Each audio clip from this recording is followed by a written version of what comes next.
주님이 얼마나 아름답고 영화로우신 주님인지 우리의 모든 입술을 그리고 우리의 모든 영을 들여서 찬양받기 합당하신 분이십니다. 주 앞에 다 엎드려 멸류관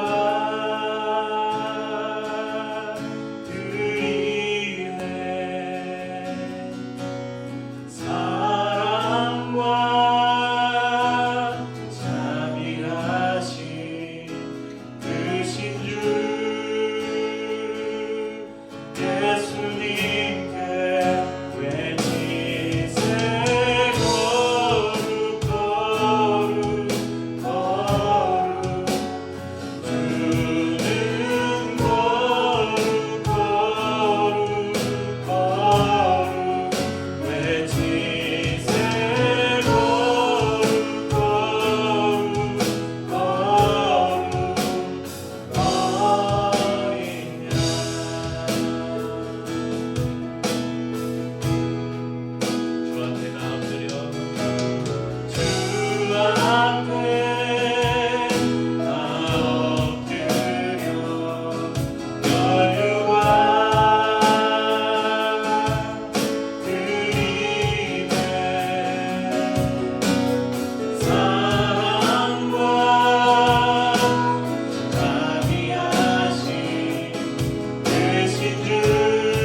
존귀한 예수님 아름답고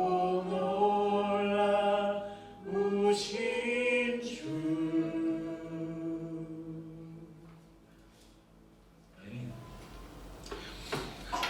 네, 오늘은 교회력으로 주연절 후 마지막 주일, 7번째 주일이면서 이제 산상변모 주일이라고 그렇게 부릅니다.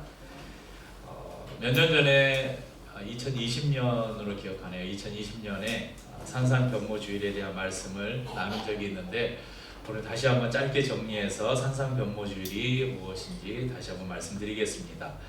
산상변모, 산상, 산 위에서 변모, 모양이 변했다. 그래서 산 위에서 예수님의 모습이 이렇게 변한 것을 기념하는 주일, 그것을 산상변모 주일이라고 합니다.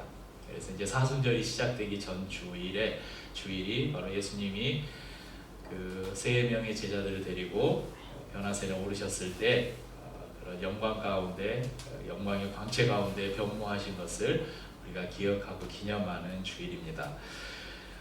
이 사건은 요한복음을 제외한 모든 공관복음서에 기록되어 있습니다. 마태복음 17장 1절에서 8절까지, 그리고 마가복음 9장 2절에서 8절까지, 누가복음도 9장 28절에서 36절, 여기에 동일한 사건이 기록되어 있습니다. 마태복음에 기록된 것을 좀 참고해 보자면요, 마태복음 17장 1절에 엿새 후에 예수께서 베드로와 야고보와 그 형제 요한을 데리시고 따로 높은 산에 올라가셨더니, 이렇게 기록합니다. 엿새 후, 아마도 이 엿새 전에 어떤 사건이 있었냐면, 우리 그 잘 아는 사건 있잖아요. 가이사랴 빌립보에서 예수님께서 제자들에게 사람들이 나를 누구라 하느냐, 더러는 세례 요한이라고도 하고, 더러는 선지자 엘리야 부활했다고도 하고 환생했다고도 합니다. 그래서 베드로에게 너는 나를 제자들에게 그러면 너희는 나를 누구라 하느냐, 베드로가 뭐라고 대답했죠? 주는 그리스도시요 살아계신 하나님의 아들이십니다. 이 대답을 한 유명한 신앙 고백을 했던 그 후로부터 엿새 후에 예수님께서 이 3명의 제자들을 데리고 따로 높은 산에 올라가셨어요. 이 사건을 우리가 흔히 변화산 사건 이렇게 불러요. 그런데 그 산 이름이 변화산이냐, 그게 아니고 변화신 사건이 일어난 산이라 그래서 변화산이라고 부르는데, 실제 이 산이 어디일까? 초기에는 타보르산이라는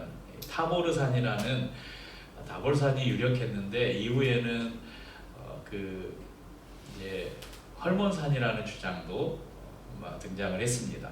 왜냐하면 이 가이사랴 빌립보에서, 엿새 전에 이른 그 가이사랴 빌립보에 예수님이 계셨는데, 다볼산은 좀 거리가 있는데 헐몬산은 바로 그 근처에가 있고, 방금 저희가 읽어드린 17장 1절에 따로 높은 산에 올라가셨더니 높은 산이라고 되어 있잖아요. 그러니까 이스라엘에서 다볼산은 해발 한 588m, 그러니까 그리 높지 않은, 성경을 제가 이제 검색을 하면서 지도나 사진들을, 현지에 다녀온 사람들의 사진들이 요즘엔 네이버에 검색하면 다 나와요. 다볼산, 타보르산 이렇게 검색하면 딱 생긴 게 저기 제주도에 얼음들 많잖아요. 딱 얼음같이 생겼어요. 그런데 헐몬산은 해발 2,800m가 넘는 굉장히 높은 산이에요. 그러니까 그 헐몬산 어느 부분에 올라가셔서 이 사건이 일어나지 않았을까, 그렇게 주장하기도 합니다. 그런데 변화산이 다볼산이냐 헐몬산이 이거 별로 중요한 문제가 아니에요. 왜 이런 사건이 일어났는가, 이것이 중요하죠. 변화산 사건의 주인공은 당연 예수님입니다. 그리고 3명의 조연이 등장하는데 베드로, 야고보, 요한입니다. 마태복음 17장 2절을 보면 그들 앞에서 변형되사 그 얼굴이 해같이 빛나며 옷이 빛과 같이 휘어졌더라. 그리고 3절에는 그때 모세와 엘리야가 예수와 더불어 말하는 것이 그들에게 보이거늘. 그러니까 예수님께서 영광 가운데 광채가 빛나면서 변화하셨어요. 그리고 모세와 엘리야와 더불어 말씀하신 것을 제자들이 목격을 합니다. 그럼 모세는 누구입니까? 구약의 율법의 대표죠. 엘리야는 누굴까요? 구약의 모든 선지자를 대표하는 인물입니다. 그리고 이후에 구름이 확 덮이더니 구름 속에서 음성이 났어요. 5절에 보니까 말할 때에 호련히 빛난 구름이 그들을 덮으며 구름 속에서 소리가 나서 이르시되 이는 내 사랑하는 아들이요 내 기뻐하는 자니 너희는 그의 말을 들으라 하시는지라. 여러분, 사람들 가운데는 예수님에 대해서 예수님이 모세가 환생했다거나 혹은 엘리야나 선지자 중에 한 명이 환생했다 이렇게 믿는 사람들이 있었어요. 하지만 이 사건은, 이 변화산 사건은 예수님이 누구인지를 분명하게 보여주는 사건이었습니다. 그러니까 지금 주인공이 누구예요? 예수님이에요. 지금 모세와 엘리야는 옆에서 거들고 있는 거예요. 그러면서 구름 가운데서 음성이 나서 뭐라고 말씀하셨어요? 이는 내 사랑하는 아들이요 내 기뻐하는 자니 너희는 그의 말을 들어라. 지금 이 음성이 누구의 음성이겠어요? 하나님, 성부 하나님의 음성이죠.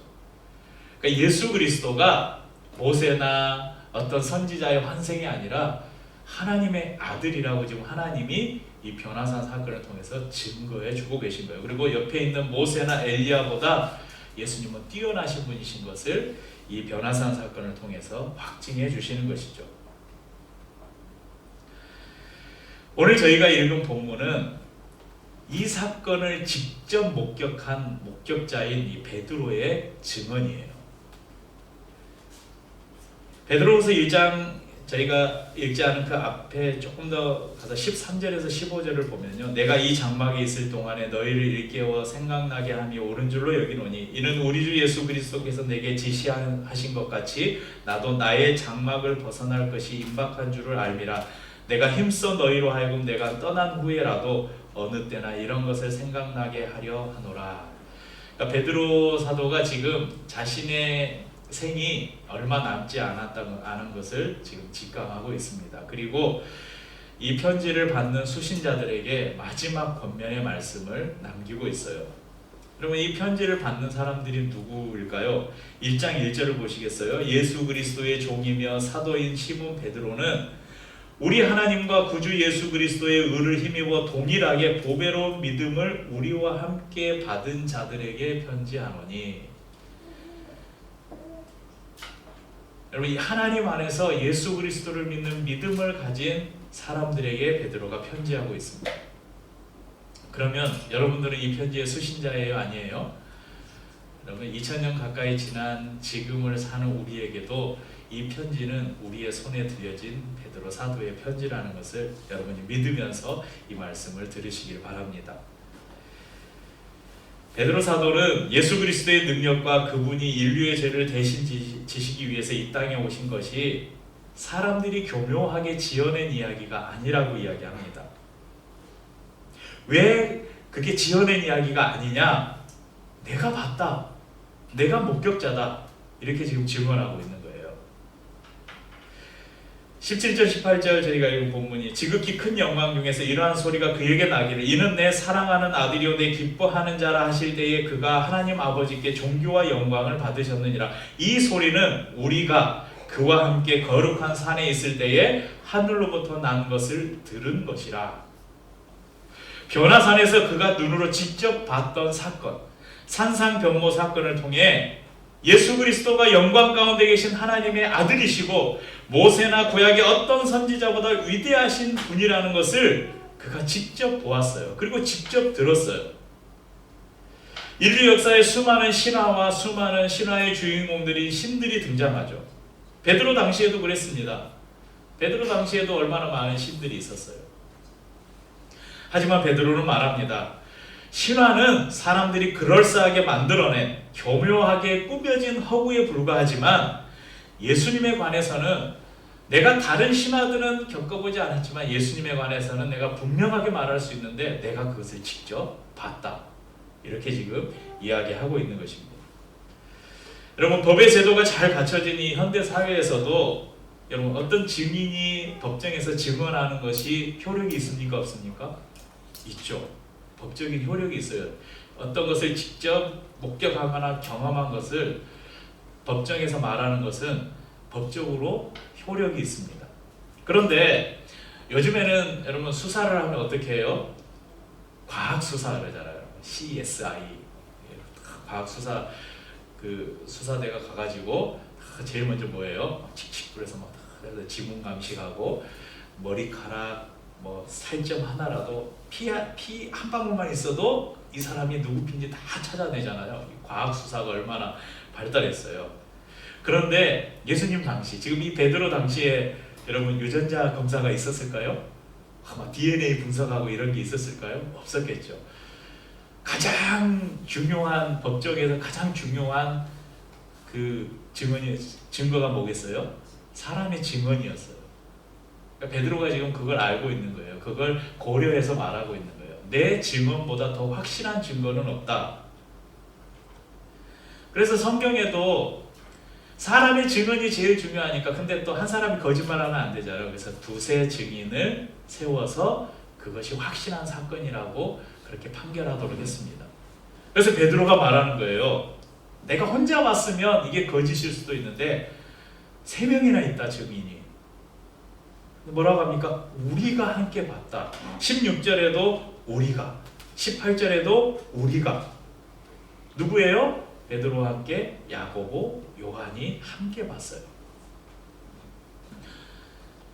하지만 여기서 끝이 아닙니다. 베드로 사도는 자신이 직접 본 것을 증언하는 것보다 더 확실한 증거가 있다. 19절 함께 읽어볼까요? 19절 말씀입니다. 또 우리에게는 더 확실한 예언이 있어 어두운 데를 비추는 등불과 같으니 날이 새어 샛별이 너희 마음에 떠오르기까지 너희가 이것을 주의하는 것이 옳으니라. 베드로는 분명 예수 그리스도가 하나님의 아들이심을, 그리고 신적 권위를 가지신 분이심을 두 눈으로 목격한 목격자이지만 자신이 본 그 증거보다 더 확실한 증거가 있는데 그것이 바로 구약의 예언들이라는, 지금 말하는 베드로가 지금 19절에서 더 확실한 예언, 이거는 구약 성경을 말하는 거예요. 지금 이 유대인들의 손에는 지금 구약 성경이 있잖아요. 구약의 예언들이. 이 성경에서 오실 메시아에 대해서 계속해서 예언해 왔다. 그런데 바로 예수 그리스도가 바로 그 메시아이다. 그 예언이 성취되었다. 이렇게 이야기하고 있는 것이죠. 그럼에도 베드로 사도의 말을 믿지 못하겠다는 사람들이 있다면 구약 성경을 보면 그 안에서 진리를 발견할 수 있을 것이다. 이렇게 말해요. 여러분, 어두운 밤길을 걸을 때 뭐가 필요합니까? 등불이 필요합니다. 하나님의 말씀은 어두운 길을 비추는 등불과 같다고 말합니다. 그래서 시편 기자도 동일한 고백을 했죠. 시편 119편 105절에 주의 말씀은 내 발의 등이요 내 길에 빛이니이다. 우리를 유혹하고 미혹하는 세상의 거짓들로 비유되는 이 어둠 가운데서 우리가 걸어갈 수 있는, 길을 잃지 않고 발을 헛디디지 않고 넘어지지 않고 걸어갈 수 있는 방법이 무엇인가? 바로 말씀의 빛을 비추면서 걸어가야 한다는 것입니다.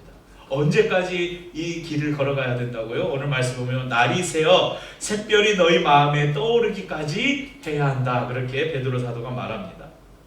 여러분, 이 샛별은 이제 새벽이 딱 끝나기 전에, 해가 떠오르기 전에 가장 밝게 빛나는 별이 하나 있어요. 그래서 금성인데, 금성. 그 금성이 샛별이에요. 이 샛별은 성경에서 예수 그리스도를 예표하는 별이에요. 그러니까 이 날이 새어 샛별이 너희 마음에 떠오른다. 이 구절은 뭐냐면 이제 예수님께서 다시 재림하신다는 그것을, 재림의 때를 지금 예언하고 있는 말씀입니다. 민수기 24장 17절에 보면 내가 그를 보아도 이때의 일이 아니면 내가 그를 바라보아도 가까운 일이 아니로다. 한 별이 야곱에게서 나오며 한 규가 이스라엘에게서 일어나서 모압을 이쪽에서 저쪽까지 쳐서 무찌르고 또 셋의 자식들을 다 멸하리로다. 그러니까 이 발람이라는 선지자가 이스라엘 저주하라고 하니까 하나님으로부터 음성을 받아서 지금 하나님의 메시지를 전하고 있는 거예요. 그 메시지 가운데 한 별이 야곱에게서 나온다. 그러니까 이 베드로가 활동하던 이 당시의 유대인들은 이 구약 성경인 이 민수기의 이 구절을 뭐라고 믿었냐면 이 한 별이 오실 메시아로 그렇게 믿고 있었어요. 그러니까 이 지금 베드로 사도는 구약을 알고 있는 거예요. 그래서 이 별이 누구냐? 바로 예수님이라고 베드로 사도는 이야기합니다. 그래서 날이 샌다. 그리스도께서 재림하신다. 그리스도께서 다시 오실 때까지 우리는 이 예언의 말씀을 붙들고 살아야 된다. 그렇게 우리에게 부탁하고 있는 것입니다. 여러분, 지난주 말씀을 통해서도 성경이 왜 중요한지, 왜 우리가 성경을 공부해야 되는지 여러분 나눴잖아요. 그래서 우리 조승희 집사님 도망가려다가 도망 안 가시고 성경 공부하셨어요? 잘하셨습니다. 여러분 이 너무 이야기 안 해도 되잖아요. 하나님의 말씀이 우리에게 왜 중요한지, 왜 하나님의 말씀을 공부해야 되는지 더 이상 뭐 이야기할 필요가 있겠습니까? 베드로 사도 우리에게 강조하고 있어요. 20절 21절에 보면 먼저 알 것은 성경의 모든 예언은 사사로이 풀 것이 아니니 예언은 언제든지 사람의 뜻으로 낸 것이 아니요 오직 성령의 감동하심을 받은 사람들이 하나님께 받아 말한 것임이라. 여러분 거짓 선지자들은 이 하나님의 말씀 성경을 개인들이 사사로이 해석하고 기록한 책이다 이렇게 주장을 했어요. 하지만 성경의 제자들은 자신의 하나님이 말씀을 주실 때 그것을 자신이 해석하고 자신의 견해를 담아서 쓴 것이 아니라 오늘 성경이 말해요. 하나님이 그들에게 말씀하신 것을 사사로운 감정이나 경험을 전혀 배제하고 성령의 감동을 따라서 그대로 기록한 책이다. 그렇게 말합니다. 그럼 베드로는 변화산에서 예수님께서 영광 중에 변화하신 사건을 목격한 목격자였습니다. 하지만 자신이 눈으로 본 것보다 더 확실한 증거가 있다. 예수 그리스도가 하나님의 아들이시고 인간의 몸을 입고 이 땅에 오셨고 그분이 십자가에서 죽으셨고 그분이 다시 부활하셨다는, 그리고 다시 오실 것이라는 이 분명한 사실, 내가 직접 봤는데 그 본 것보다 더 확실한 증거가 있는데 그것은 바로 하나님의 말씀이다. 베드로의 당시에는 여러분 그것이 구약 성경이었겠지만 그 이후에 하나님께서 또 사도들과 하나님의 사람들을 택하셔서 그들에게 말씀을 부어주시고 성령으로 감동시키셔서 여러분 기록하게 하셨잖아요. 그것이 우리가 가진 신약 성경, 그리고 구약과 신약을 합쳐서 여러분 우리 성경 66권을 저희들이 가지고 있습니다. 모든 신학자들은 동일하게 하나님의 예언은 이 신구약 66권에서 완성되었다고 이렇게 동일하게 주장을 합니다. 더 이상의 계시나 말씀은 없고 하나님은 이 성경 안에서 충분히 하나님을 계시하고 있다고 말합니다. 여러분 이제 우리가 비록 눈으로 보지는 않았어요. 눈으로 목격하지 않았기 때문에 우리는 직접 눈으로 본 목격자는 아니에요. 근데 베드로가 말하잖아요. 자신의 눈으로 본 것보다 더 확실한 증거는 하나님의 말씀이다. 여러분 보지 않는 예수님을 여러분 믿고 있으시잖아요. 민서 예수님을 믿어? 우리 세연이는 예수님을 믿어? 어떻게 믿어? 안 봤잖아. 꿈속에서 봤어? 안 봤지? 그치, 성경에서 믿는 거잖아. 여러분 이 베드로 사도가 우리에게 부탁한 것을 우리가 지금 지키고 있는 거예요. 베드로 사도가 그렇게 부탁했잖아. 내가 눈으로 본 목격자인데 내 눈으로 본 목격보다 더 확실한 증거는 성경이다. 그러니까 너희가 이 성경에서 떠나지 말아라. 성경은 하나님의 살아있는 말씀이다.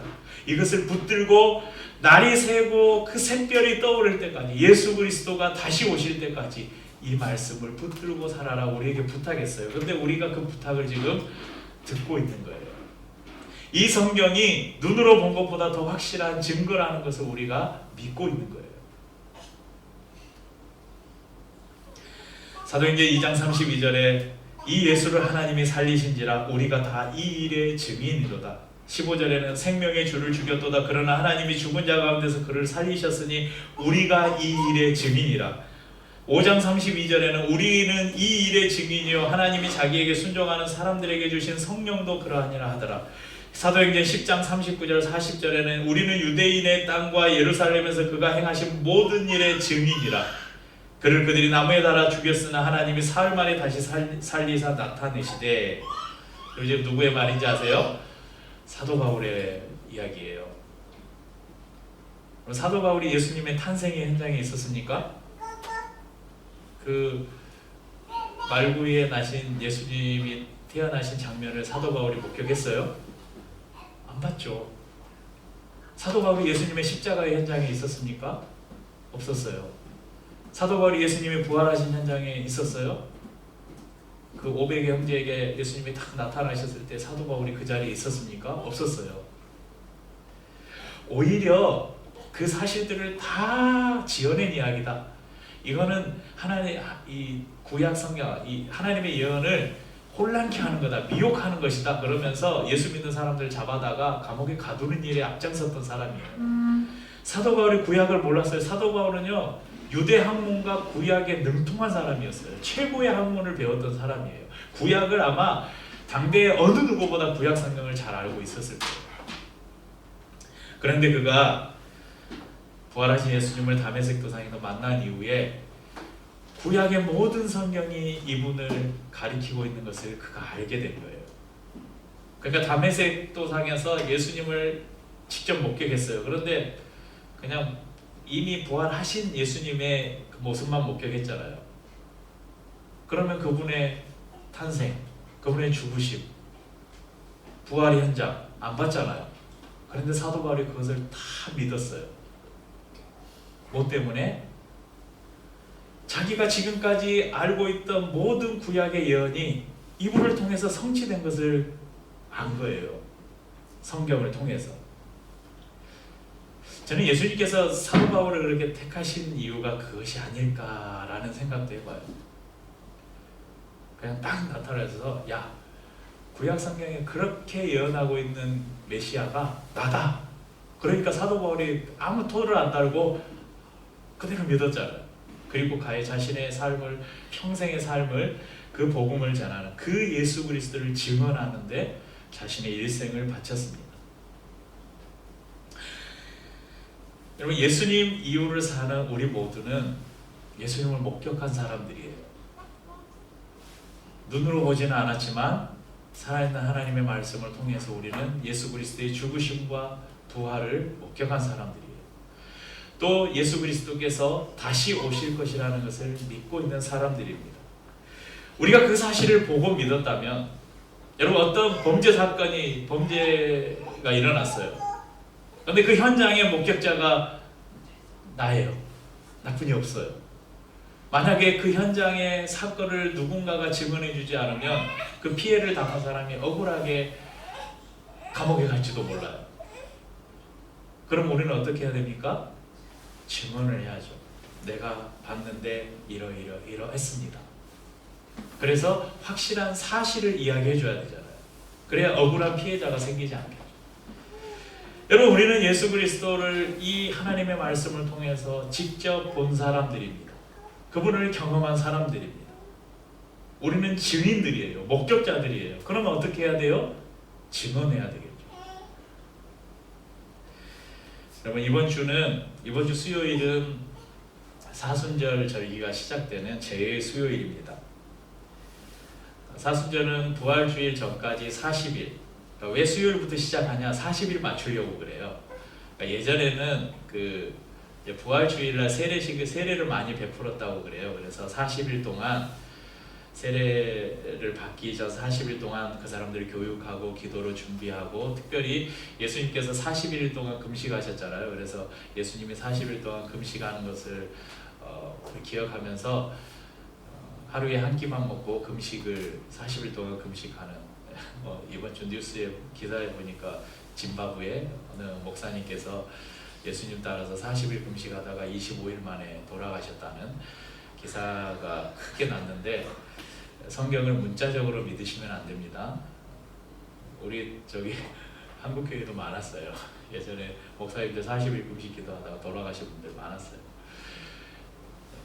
성경에 나오고 막 그 예수를 믿으면 독사가 물어도 바울이 독사를 집었는데, 독사에게 물렸는데 죽지 않아가지고 나도 예수를 믿으니까 독사에 물려도 죽지 않는다 해서 독사 잡고 그러면 안 돼요. 죽어요. 성경을 이렇게 문자적으로 믿으면 안 돼요. 성경 안에 담긴 그 시대의 의미들, 그런 것들을 잘 해석을 하셔야 돼요. 여러분, 그래서 유대인들은, 그러니까 초기 그리스도인들은 이 부활주일 전부터 40일 동안 예수님이 십자가에 죽으신 그것을 죽으시고 부활하신 사건을 기억하면서 금식하면서 40일을 보냈다고 그래요. 그러면서 왜 제의 수요일 그러냐? 그러면 제는 고난, 슬픔 이런 걸 상징하거든요. 그래서 죄를 이렇게 이겨서 이마에다 이렇게 긋고 예수님의 고난에 동참한다, 그런 의미로 이제 사순절을 시작하는 그날 제의 수요일 해서 사순절을 지켰습니다. 그래서 그 교회력을 잘 따르면서 교회력을 지키는 교회들은 수요일날 다 예배를 드려요. 제의 수요일 예배를 드리는 교회들도 있고 한데, 저희는 뭐 그렇게 따로 모이지는 않지만, 그런데 이제 제가 주중에 수요일 전에 이렇게 단톡방에 PDF 파일, 그림 파일을 하나 올려드릴게요. 사순절에 매일 그 묵상하는 성경, 이제 사순절 성경 구절들이 있어요.